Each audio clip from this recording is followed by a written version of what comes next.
Welcome students, आपका मेरे channel science classes by doctor Kumkum Saxena में बहुत स्वागत है। और हम चल रहा है इस समय कोशिका की रचना। जंतु कोशिका और वनस्पति कोशिका में जो ऑर्गेनिज्म पाए जाते हैं उनकी रचनाओं के बारे में मैं आपको लगातार बता रही हूँ। मैंने पिछले अपने लेक्चर्स में भी बताया है और आज मैं बताने जा रही हूँ गोल्जी काय की रचना। गोल्जी काय जो है वो अंतःपदब्बी से झिल्ली हुई से लगी हुई और ये प्रोटीन और वसा की बनी हुई रचनाएं हैं जो कि नलिका रूप में होती हैं, दोहरी झिल्ली के रूप में पाई जाती हैं।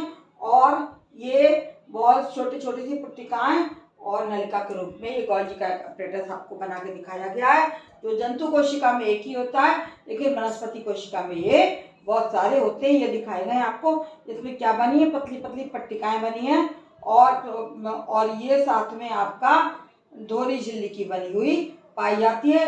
ये स्रावी रिक्तिकाएं इसके साथ में पड़ी हुई हैं। इसका मेन काम क्या होता है, सिक्रीशन करना। और इसके कार्यों पे हम ध्यान देंगे। फिर से समझ लीजिए, जंतु में केवल एक ही पाई जाती है और ये जो पौधे हैं, पौधों में एक कई पाए जाते हैं। कहाँ पे स्थित होते हैं, अंतःपदबी झिल्ली से लगे हुए ये गोल्जी काय पाए जाते हैं।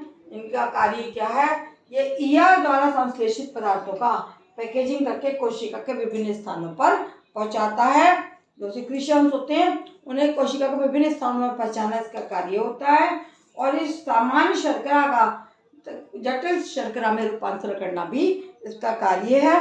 जो सिंपल शुगर होती है, ग्लूकोज वगैरह, इनको मल्टीपल ग्लूकोज वगैरह में चेंज करना और जटिल शर्करा में चेंज करना इनका कार्य होता है।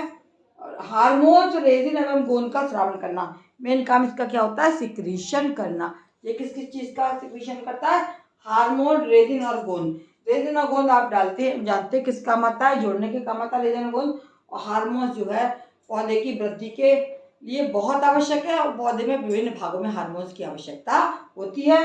बट ये कार्य कौन संपन्न करता है, एक गोल्जी काय ही इस कार्य को संपन्न करता है। अगला कार्य इसका कोशिका विभाजन के समय कोशिकाओं के बीच में कोशिका पट्टी का निर्माण करना भी गोल्जी काय का ही कार्य है। जब कोशिका विभाजन होता है तो उनके बीच में जो पट्टियां, एक कोशिका से 2 बनी, 2 से 4 बनी, तो उनके बीच में जो पट्टियां लगाई जाती हैं वो कार्य भी इसका होता है। वैसे ये हमारी कोशिका के सिक्रेटरी ऑर्गन्स कहे जाते हैं। शुक्राणु के अर्धपिंडक का निर्माण भी, जो आगे पिंडक होता है उसका निर्माण भी गोल्जी काय ही करता है। नेक्स्ट कार्य, कोशिका भित्ति का पुनः निर्माण करना। कोशिका भित्ति अगर टूट गई है तो उसका पुनः निर्माण करना भी इस गोल्जी काय का ही कार्य है। ये दोनों कोशिकाओं में पाया जाता है, चाहे वो जंतु कोशिका हो और चाहे वो वनस्पति कोशिका हो।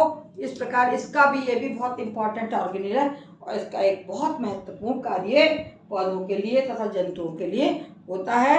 इस apparatus की बहुत आवश्यकता पाई जाती है और अंतःपदबी झिल्ली से लगा हुआ ये apparatus पाया जाता है। मेरे चैनल को सब्सक्राइब करना ना भूलें और आगे भी देखते रहें, क्योंकि ये बिल्कुल निःशुल्क कक्षाएं हैं और आपको इसके बारे में पता लगता रहेगा। मैं बताती रहूँगी और बाद में जब ये ऑर्गेनिज्म पूरे हो जाएंगे तब आपको पढ़ाया जाएगा जंतु कोशिका वनस्पति कोशिका में क्या अंतर है। ठीक है बच्चों, वॉच करते रहिए मेरे चैनल को। आप जो है वो शेयर करिए तथा अन्य लोगों को भी, जो दूर बैठे हैं, जो ट्यूशन्स नहीं करते हैं, वो पढ़ेंगे तो बहुत उनको लाभ मिलेगा। धन्यवाद।